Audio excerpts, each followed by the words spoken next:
ओम शांति। आज हम 21 जनवरी 74 की अव्यक्त वाणी सुनते हैं। आज की वाणी का सार है, निराकार स्वरूप की स्मृति में रहने तथा आनंद रस लेने की सहज विधि। स्वरूप की स्मृति दिलाने वाले, आनंद रस का रसास्वाद कराने वाले अव्यक्त शिव बाबा बोले, जैसे अपना साकार स्वरूप सदा और सहज स्मृति में रहता है, क्या वैसे ही अपना निराकारी स्वरूप सदा और सहज स्मृति में रहता है? जैसे साकार स्वरूप अपना होने कारण स्वतः ही स्मृति में रहता है, क्या वैसे निराकारी स्वरूप भी अपना है तो अपनापन सहज याद रहता है? अपनापन भूलना मुश्किल होता है। स्थूल वस्तु में भी जब अपनापन आ जाता है तो वह स्वतः ही याद रहती है, उसे याद नहीं किया जाता है।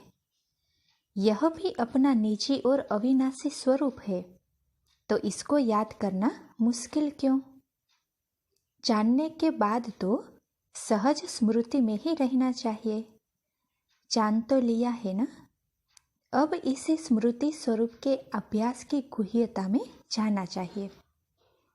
जैसे साइंस वाले हर वस्तु की गुह्यता में जाते हैं और नई नई इन्वेंशन करते रहते हैं, ऐसे ही अपने निजी स्वरूप और उसके अनादि गुण व संस्कार, इन एक एक गुण की डीपनेस में जाना चाहिए।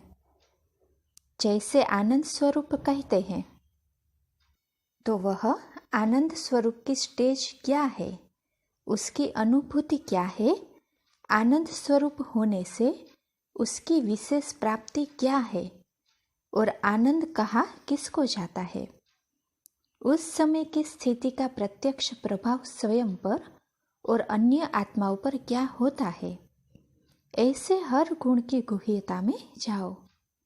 जैसे वे लोग सागर के तले में जाते हैं और जितना अंदर जाते हैं उतने ही उन्हें नए नए पदार्थ प्राप्त होते हैं, ऐसे ही आप जितना अंतर्मुख होकर के स्वयं में खोए हुए रहोगे तो आपको बहुत नए नए अनुभव होंगे।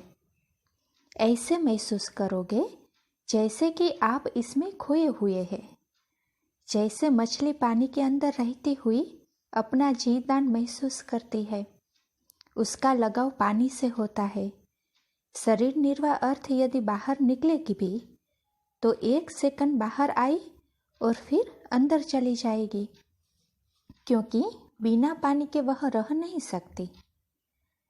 तो देखो, बाबा कहते हैं कि ऐसे आप सबकी लगन अपने निजी स्वरूप के भिन्न भिन्न अनुभव के सागर से होनी चाहिए।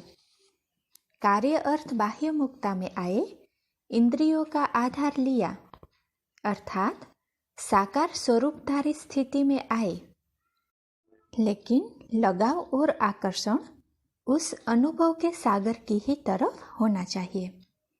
जैसे स्थूल वस्तु अपनी भिन्न भिन्न रचनाओं का अनुभव कराती है ना, जैसे मिश्री अपनी मिठास का अनुभव कराती है और हर गुण वाली वस्तु अपने गुण का अनुभव कराती हुई अपनी तरफ आकर्षित कराती है, ऐसे ही आप अपने निजी स्वरूप के हर गुण की रचना का अनुभव अन्य आत्माओं को कराओ, तब ही आत्माएं आकर्षित होंगी।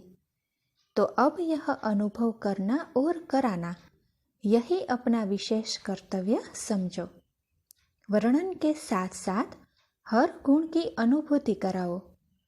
वह तब करा सकोगे जब स्वयं इस सागर में समाये हुए होंगे। तो क्या ऐसे समाये हुए रहते हो? इससे सहज स्मृति स्वरूप हो जाओगे। तो देखो, बाबा क्या कहते हैं कि याद कैसे करें, इसकी बजाय यह क्वेश्चन उठे कि याद भूल कैसे सकती है, इतना परिवर्तन आ जाए। अभी तो सिर्फ थोड़ा सा अनुभव किया है, सिर्फ चख कर देखा है। जब उसमें खो जाओगे तब कहेंगे खाया भी और स्वरूप में भी लाया। अभी बहुत अनुभव करने की आवश्यकता है।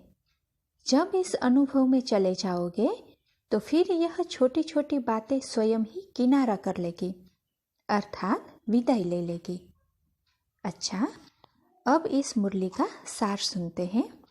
पहली पॉइंट है, जिस प्रकार अपना साकार स्वरूप सदा और सहज स्मृति में रहता है, वैसे ही अपना निजी अनादि और निराकारी स्वरूप भी स्मृति में रहना चाहिए। दूसरी पॉइंट, जैसे साइंस वाले हर वस्तु की गुह्यता में जाते हैं, ऐसे ही अपने निजी स्वरूप और उसके अनादि गुण व संस्कार की गहराई में जाना चाहिए।